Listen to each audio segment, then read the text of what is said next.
There's this idea in the realm of criticism that there's no such thing as a perfect movie, show, video game, or what have you. That while you can put all your effort and talent into a given work of fiction, it won't ever be perfect, and the most you can hope for is to make the product as worthwhile as possible.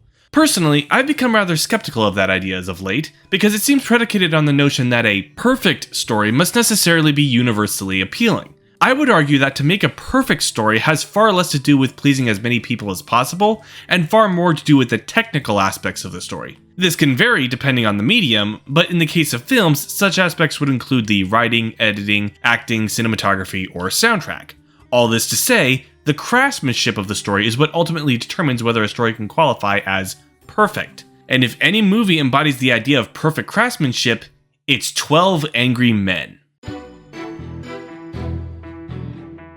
Quite possibly the simplest premise for a movie you will ever see, 12 Angry Men is about 12 jury members who are locked in a room having just witnessed the trial of a young man who's been accused of murdering his father. Their job is to discuss the facts of the case and decide on whether or not the kid is guilty. The fact that 95% of the story takes place in a single room means that the focus of the narrative is necessarily tighter, which in turn means that the film needs to rely far more on the script, acting, and cinematography to keep things engaging.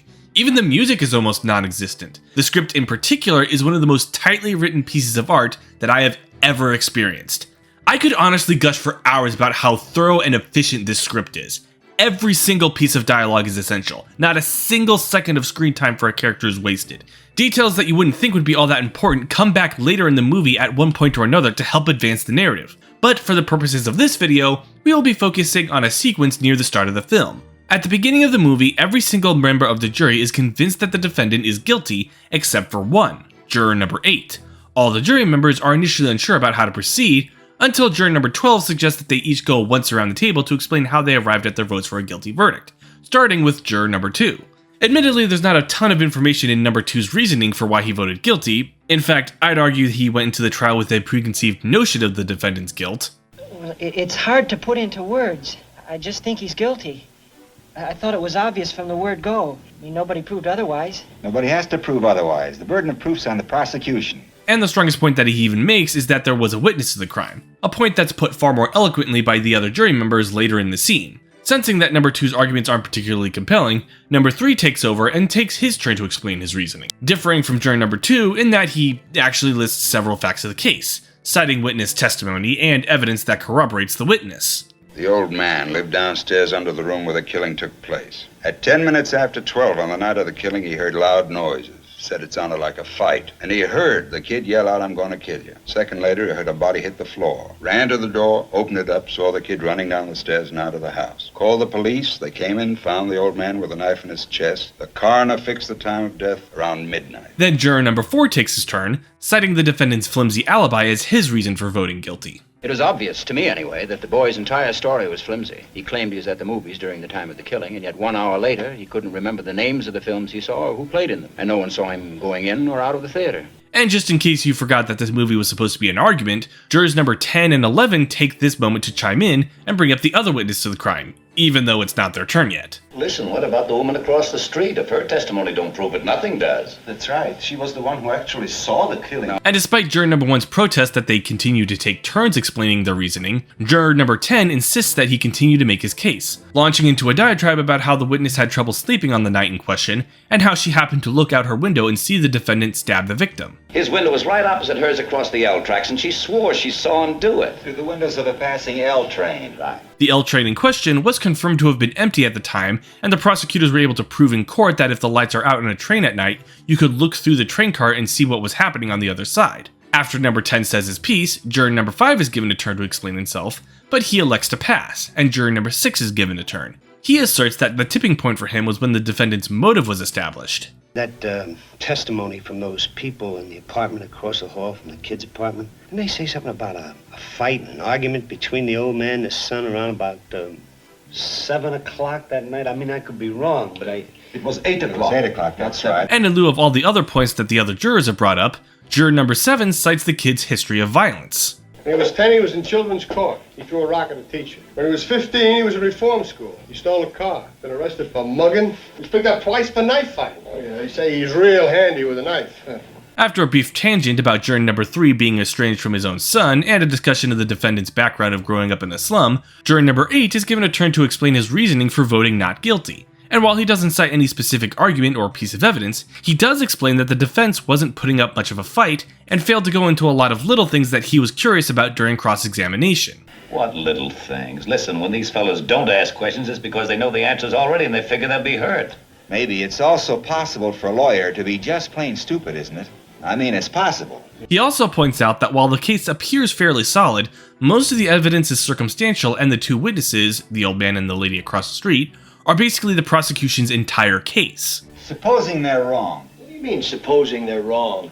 What's the point of having witnesses at all? Could they be wrong? What are you trying to say? Those people sat on the stand under oath. They're only people. People make mistakes. Could they be wrong? Well, no, I don't think so. You know so. Oh, come on, nobody can know a thing like that. This isn't an exact science. That's right, it isn't.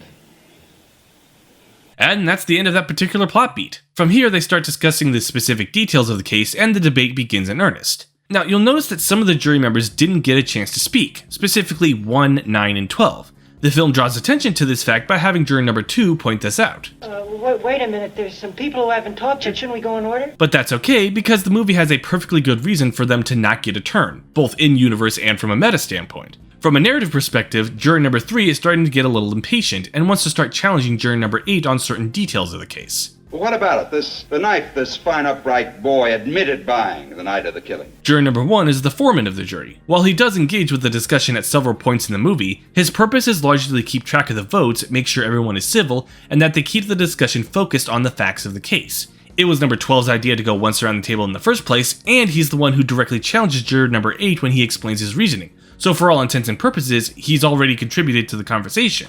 We don't hear what juror number 9 thinks because he's going to be the very first jury member to change his vote, and his lack of contribution up until that point serves to hide that particular twist until the ideal moment. By going once around the table, the film gives you a broad understanding of all of the facts of the case and what they are going to talk about for the rest of the film. The only thing they don't touch on is the murder weapon and the defendant's relation to it, which is what the discussion shifts to at this point. So, just to recap, the facts of the case are, the defendant and the victim were heard having an argument a few hours prior to the time of death. Later that night, an elderly gentleman heard sounds of a struggle from their apartment upstairs and supposedly heard the defendant yell out, "I'm going to kill you." A second later, he heard the body hit the floor and heard someone start running down the stairs. He got to his door as fast as he could and saw the defendant running down the stairs. Meanwhile, across the street, another witness happened to look out her window at the time of the killing and saw the murder being committed through the windows of a passing train. The train in question had no passengers on it, and the lights were out inside of it. It has since been proven in court that you could feasibly look through the windows of a moving train while the lights are out and see what's happening on the other side. The woman was apparently able to positively identify the boy as the killer. The defendant's alibi is that he was at the movies at the time of the killing, yet nobody at the movies was able to remember him being there at the time, and he wasn't able to remember the names of the movies he saw that night. The defendant also has a history of violence, particularly with knives. And finally, the defendant has a motive. He'd had an argument with his father hours prior to his death, and indeed, additional dialogue throughout the scene suggests that the father regularly abused the victim. And, as I said before, every single detail is important. Taken separately, the two witness testimonies seem rather solid, but one of the first real points that number 8 makes during the second act of the film is to bring details within the two testimonies together and point out that there are inconsistencies within. Namely, that if a train was passing by right next to the crime scene at the time of the killing, the old man wouldn't have been able to hear the defendant yell out, "I'm going to kill you," over all the noise. They expand on this point later when they discuss the fact that the old man had to be helped up to the witness stand. He'd had a stroke the year before, so he had trouble walking. Thus, he wouldn't have been able to make it to the front door of his apartment in time to see the kid running down the stairs. The point about the alibi is revisited as well. The boy wasn't able to remember the names of the movies he saw when he was first interviewed by the detectives, but he was able to remember them in court when he took the stand. However, the jury members voting guilty aren't convinced by the fact that he was able to remember the movies in court. The fact that he wasn't able to remember the movies an hour after he'd supposedly seen them is just too incriminating. While juror number 8 argues that the significant emotional stress of the situation, being abused by his father mere hours ago and coming home to find him dead, interfered with his ability to remember what movies he saw that night. According to the police testimony in court, the boy was questioned by the detectives in the kitchen of his apartment, while the body of his father was lying on the floor in the bedroom. Do you think you could remember details under those circumstances? I do.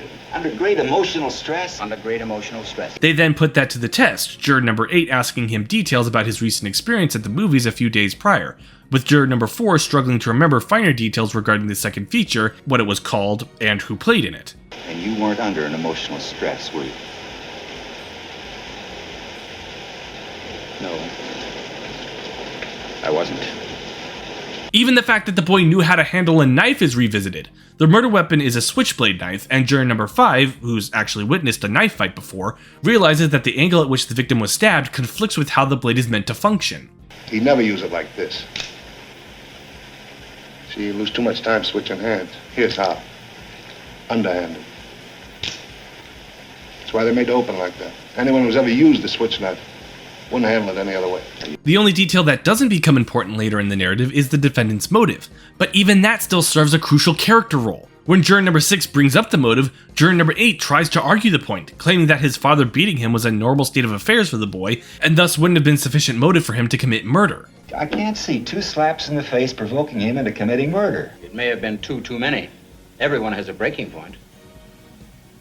That's a really good point! And juror number 8 realizes that, which is why he wisely refrains from arguing the point further and allows the discussion to move on. This movie's so good! But by far the most crucial detail in this movie, and by far the most important exchange, is between juror numbers 2 and 8. I just think he's guilty. I thought it was obvious from the word go. I mean, nobody proved otherwise. Nobody has to prove otherwise. The burden of proof's on the prosecution. Now, I'll grant you that this exchange doesn't establish anything about either of the characters, and it doesn't really tell you anything about the case.